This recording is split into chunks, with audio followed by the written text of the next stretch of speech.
Non invasive health ચેકઅપ્સ છે એ આટલી બધી મશીન એક જ જગ્યાએ કંઈ દુનિયામાં તમને કંઈ જોવા મળશે નહીં અને આ બધી મશીનો અમે ઇમ્પોર્ટ કરીને FDA approved CE mark approved machines છે જે ફોરેનથી અમે ઇમ્પોર્ટ કરીને અમદાવાદ એરપોર્ટ પર A+ હેલ્થ નોઝમાં ઇન્સ્ટોલ કરી છે. એ આપણે નોન ઇન્વેઝિવ હેલ્થ ચેકઅપ કરી આપશે, જેમાં બોડીના અલગ અલગ પાર્ટની આપણે એનાલિસિસ કરીએ છીએ. જેમાં જે ઇન બોડી 970 મશીન છે એના પહેલી જે મશીન છે કે જે આપણી બોડીનું કમ્પ્લીટ એનાલિસિસ કરીને આપણા બોડીમાં કેટલું મસલ માસ છે, કેટલું ફેટ છે, આપણે ઓબેસિટી છે કે નથી. મોટાભાગના લોકો માનતા હશે કે પાતળા હોય એ લોકો ઓબેસ નથી હોતા, કેમ ફેટ નથી હોતું, એવું નથી હોતું. Actually we Indians are thin fat people. પાતળા હોય છતાં બી આપણું ફેટ પર્સન્ટેજ વધારે હોય. આપણું બોડીનું ફેટ પર્સન્ટેજ છે 25% નીચે હોય છે, પણ મોટાભાગના લોકો 40% થી 50% જેટલું ફેટ હોય છે. અને એના લીધે અલગ અલગ બીમારીઓ આવે છે, જેમાં હાર્ટ ડિઝીઝ છે, ડાયાબિટીસ છે, હાર્ટ એટેક છે, બ્લડ પ્રેશર છે, CV સ્ટ્રોક છે, કે ફેટી લીવર છે, એવી બધી બીમારીઓ છે. અને જેના લીધે આપણે સિરોસિસ પણ થઈ શકે. આજકાલ ફેટી લીવર ઇન્ડ્યુસ સિરોસિસ સૌથી કોમન પ્રોબ્લેમ છે. જો આપણે એનું એનાલિસિસ કરીને એનું ટ્રીટમેન્ટ કરીએ તો આપણે આ બધી બીમારીઓથી બચી શકીએ છીએ. અને આ બધી બીમારીઓ બચવા માટે જરૂરી છે કે આપણે પોતાની લાઈફસ્ટાઈલ ચેન્જ કરવી જોઈએ. અને આ એનાલિસિસ કરીને અમે લોકો દરેક કસ્ટમર કે જે પેસેન્જર હોય એનું ડિટેલમાં એનાલિસિસ કરીને હંમેશા કોશિશ હોય છે કે આપણે એ લોકો એક વિડીયો કન્સલ્ટેશન કરીને એ લોકોને ઓનલાઈન એડવાઇસ આપીએ છીએ અને રિકમેન્ડેશન આપતા હોઈએ છીએ, જેનાથી કે એ પોતાની બોડીના કમ્પોઝિશન ચેન્જ કરી શકે છે. સો ઇન બોડી 970 જે મશીન છે એ બોડી કમ્પોઝિશન એનાલિસિસ કરે છે. એનો મેકેનિઝમ હોય છે ટીસ્યુ ઇમ્પેડન્સ, કે જેના પર ઇલેક્ટ્રોડ હોય, જે આપણે AD અને ફૂટ ઉપર હોય, પગ ઉપર જે ઇલેક્ટ્રોડ હોય અને હાથમાં હોય, જેનાથી આ બધા એરિયામાંથી કરંટ પાસ થાય અને એ કરંટથી આપણે દરેક પાર્ટને આપણે મેજર કરી શકીએ છીએ. તો આ ટીસ્યુ ઇમ્પેડન્સને ધ્યાનમાં લઈને જે એનાલિસિસ કરવામાં આવે એ આપણી બોડીમાં કેટલું ફેટ છે અને કેટલું મસલ છે એનું મેજરમેન્ટ થાય.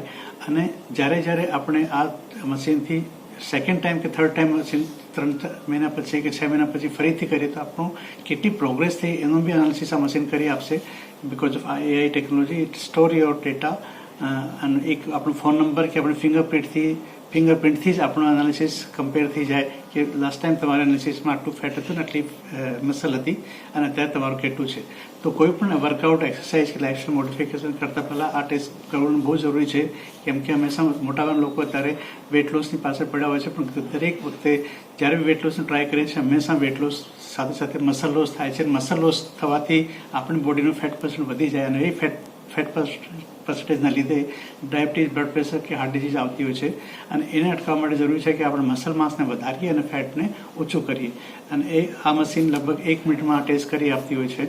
અને હંમેશા આપણે રિપીટેડલી સાલમાં 1 કે 2 વખત આ ટેસ્ટ કરાવીએ તો આપણી બોડીની પ્રોગ્રેસ શું છે આપણે જાણી શકીએ છીએ. અને આનાથી જ આપણે સાર્કોપિનિયા, જે મસલ લોસ છે કહેવાય, સાર્કોપિનિયા એક બીમારી છે નવી જે અત્યારે કે જેનાથી મસલ પેન થતું હોય છે.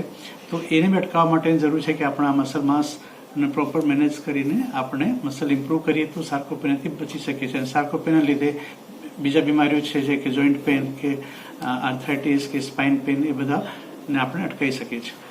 આ બોડી કમ્પોઝિશન એનાલિસિસ કે જેટલા એનાલિસિસ નોન એનાલિસિસ છે એ બધા મશીનોને એકસાથે, બધા રિપોર્ટને એકસાથે આપણે એનાલિસિસ કરીને આર્ટિફિશિયલ ઇન્ટેલિજન્સ યુઝ કરીને આ લોકોને રિકમેન્ડેશન મોકલીએ કે ભાઈ તમારા શરીરમાં આટલી કમી છે અને આપણે કઈ રીતે ઇમ્પ્રૂવ કરીએ. એના માટે અમે એ લોકોની સાથે ઝૂમ કન્સલ્ટેશન કરતા હોય છે. એમાં ડૉક્ટર્સ જે હોસ્પિટલમાં છે એ આના પર કામ કરે અને ફ્યુચરમાં એ લોકોનું બ્લડ સેમ્પલ કલેક્ટ કરવાનું કામ ઘરેથી થઈ જાય કે બીજા ટેસ્ટ કરવાના હોય, ECG, એક્સરે, તો આપણે બીજા ડાયગ્નોસ્ટિક સેન્ટર્સ ઇન્ડિયામાં એનો ટાઈપ છે જેનાથી આપણે એ ટેસ્ટ, એડવાન્સ ટેસ્ટ છે એ ત્યાંથી થઈ શકે.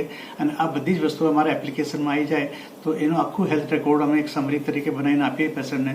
તો એ ગમે ત્યાં જાય તો એ પેશન્ટ હંમેશા એ સમરી બતાવી શકીએ છીએ. અને એ જ રીતે એ પોતાનો મેડિકલ રિપોર્ટ બી અમને મોકલે તો અમારા જે ડૉક્ટર્સ છે, ફિઝિશિયન્સ છે, એ બધી વસ્તુઓને અને આ રિપોર્ટની સાથે લિંક કરીને એનું એનાલિસિસ કરીને આપણે એ લોકોને રિકમેન્ડેશન્સ કે ટ્રીટમેન્ટ એડવાઇસ કરતા હોઈએ છીએ.